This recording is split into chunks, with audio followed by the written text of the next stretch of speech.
Well, folks, I'm back, and this time I took a little drive, about 15 minutes out of San Jose del Cabo on the way to Cabo San Lucas, and there's a beach here called Palmilla, like palm and mila.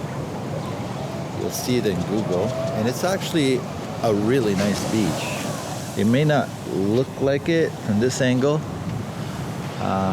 Over there you could actually see San Cabo. May not look like it from here right now, but it's a nice beach.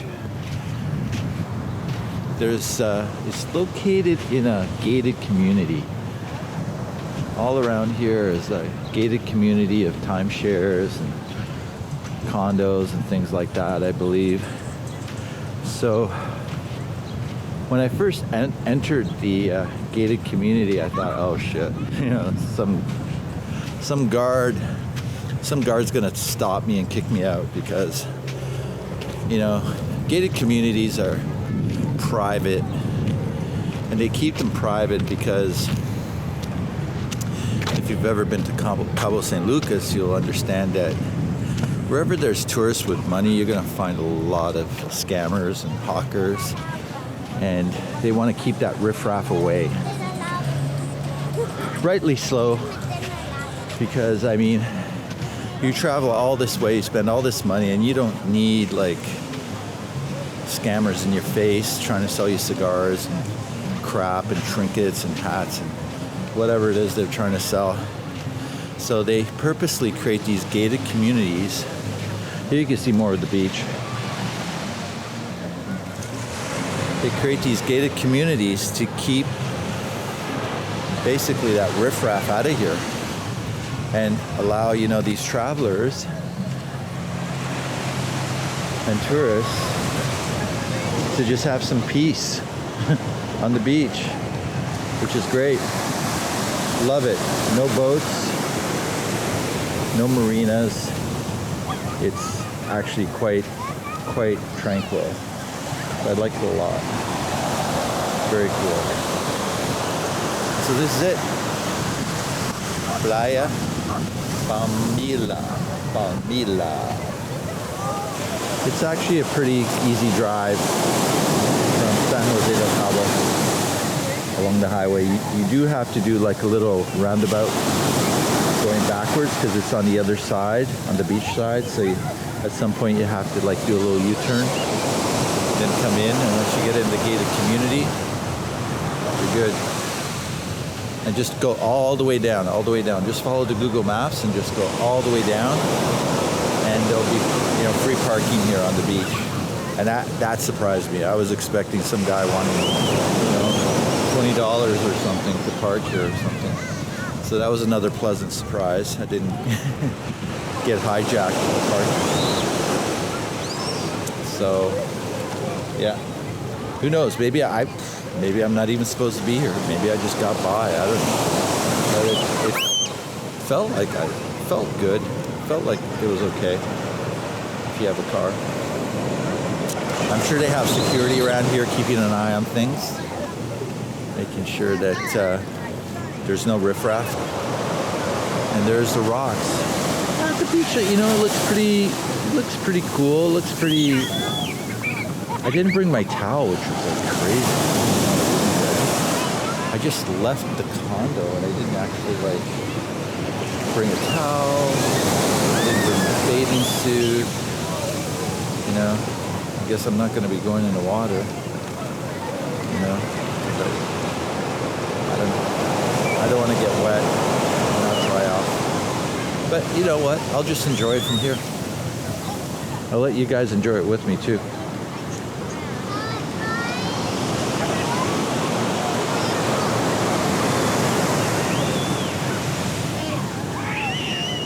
Yeah, there's the little parking lot that I parked in.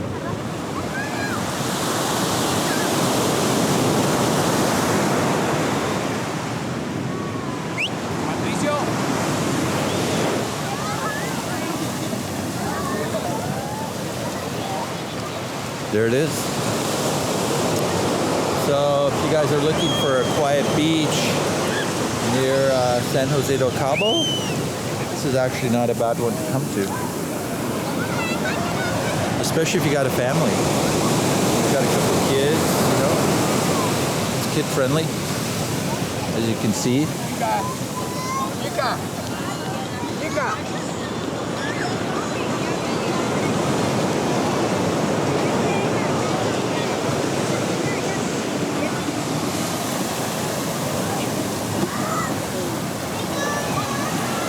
And the waves don't look bad. The water looks pretty calm.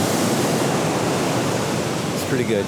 And there you can see the timeshares and the condos there. I'm sure a lot of them are for sale. Probably the ones that go for like, you know, 800,000 or $1 million. You know, so you can come down here for 2 weeks every year. Actually turned out to be a nice day. I mean, yesterday was a disaster. I mean, with a tropical storm like you wouldn't believe. At least it wasn't a hurricane, but man, that rain came down so hard, so quick. It flooded everything. And today looks like a whole new day.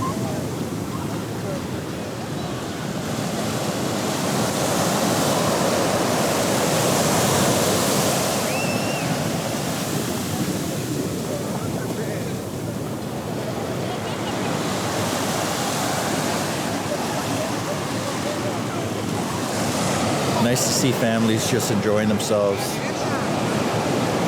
It's really hard to find a beach in Mexico, especially something like this that isn't kind of have people selling you stuff on it. Even in Tulum, if you go on the beach, there are people, you know, walking back and forth trying to sell you jewelry, scarves, hats. You know, and it's just nice to be able to just enjoy the beach without somebody trying to sell you something. I mean, I'm not against people trying to sell you stuff, but I do believe that, you know, people have the right to a bit of privacy and have a right to just be able to be left alone to enjoy the beach without being sold things. And this is actually a really great example of that. I think the battery just died once, so I'm not going to take any more chances. I'm going to change the battery on this.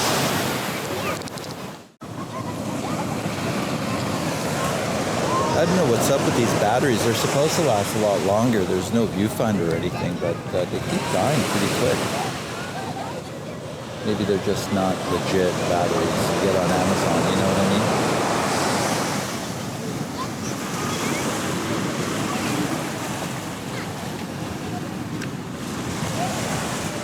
Well, I want you guys to ask me questions, you know? I want to create a kind of community of solo travelers, or not solo, you know, whatever. People that want to travel and are looking for experiences and maybe need suggestions or, you know, find out how to do it by themselves, because you could do a lot of things in budget. It doesn't have to cost you a fortune. There's a lot of ways to travel for cheap and also have like a great experience.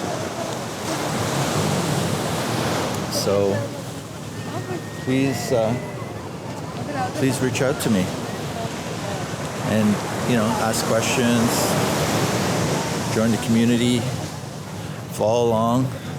Hopefully once I get over 1,000 subscribers, I'll be able to like maybe do more or, you know, once I can get my income higher, I'll be able to do this more.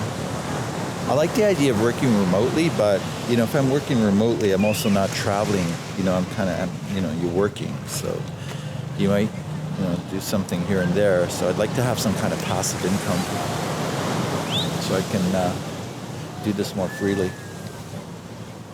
Oh, I found one. There's a guy right there with the hats. I know, he must have paid somebody off to be in here. Yeah, that's how it works here. Well, that's it for now. I'm just gonna like enjoy the sun a little bit and go on to the next spot. Catch you later.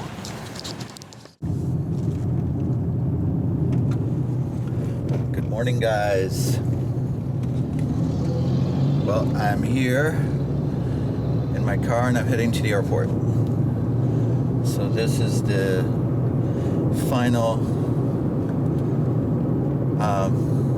video for Cabo, and just wanted to summarize.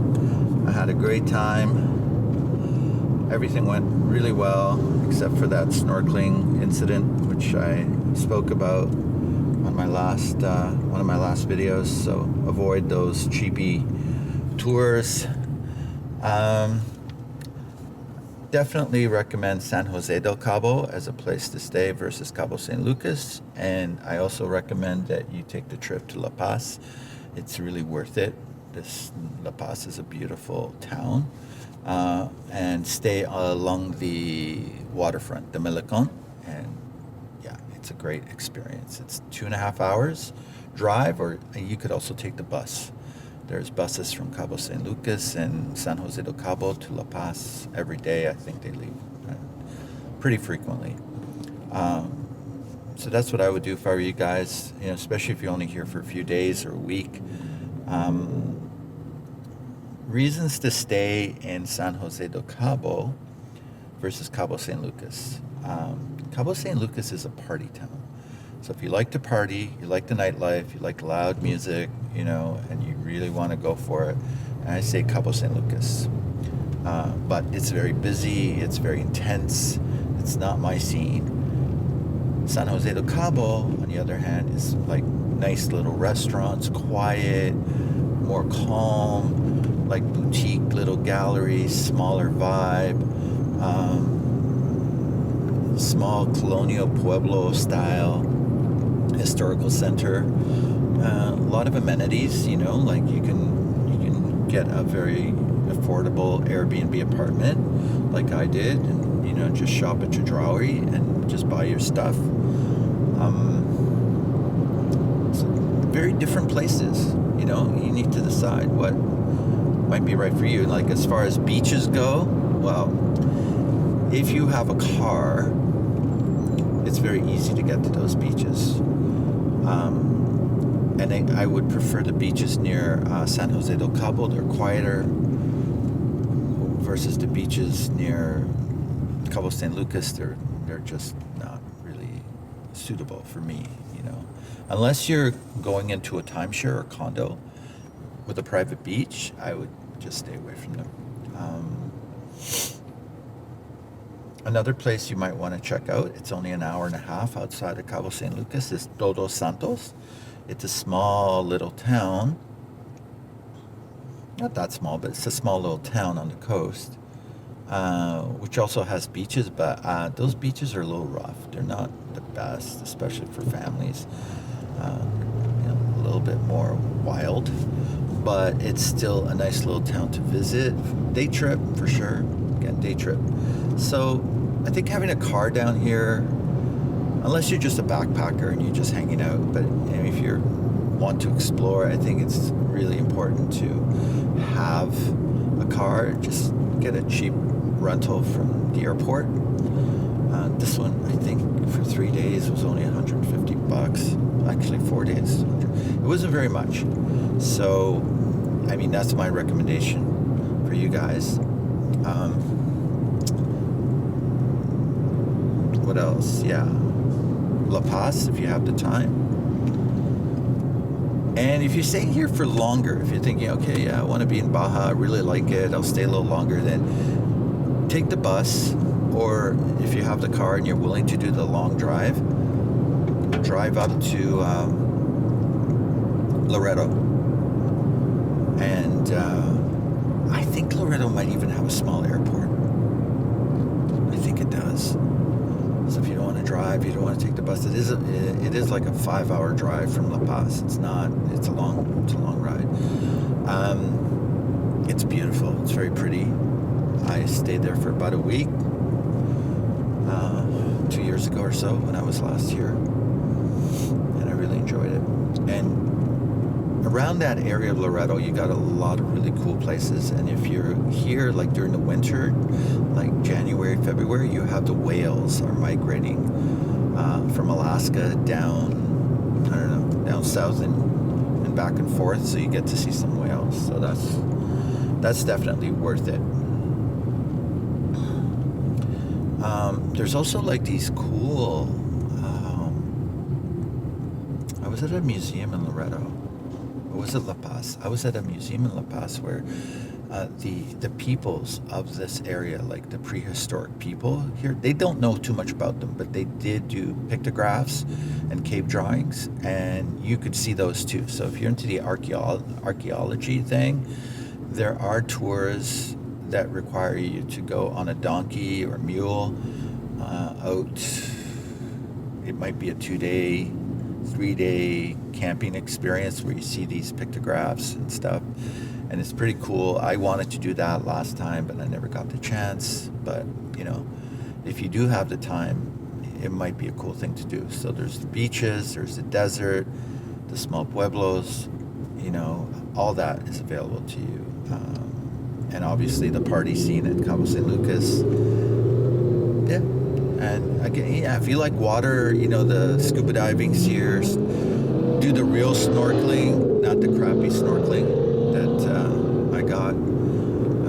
Book with Cabo Adventures or a reputable tour guide agency. And if you are in Toronto, looking for cheap flights, I would say look at Sunwing. They fly here once a week on Thursdays. That's what I took, and it was actually a pretty cheap flight relative to all the others. It was like half the price. So look into Sunwing if you're doing that. There's other charters that come down to Cabo, so make sure you look at those because they can be pretty cheap. And also, you know, look at Airbnb and see what's out there. So that's it, my friends. Thank you for coming along. And again, ask me questions. Let me know what you think. Help me out. Thumbs up, subscribe. I want to get over 1,000 soon. That would be really great. I'll do a real special video for that one, celebrating my 1,000 subscribers. And tell me what you think. Probably want to get back. I will do a summary video. I do want to kind of fill in some of the gaps that I left on this trip because I was with Ashley and my friend, and I might post some of the stuff I did with her, some of the photography and the videos I did with her, just so you know that, you know, I also do photography and videos when I am traveling for other people, as part of, you know, just what I like to do. So you can let me know how that goes. So thanks again. Take care. I'll see you on the other side.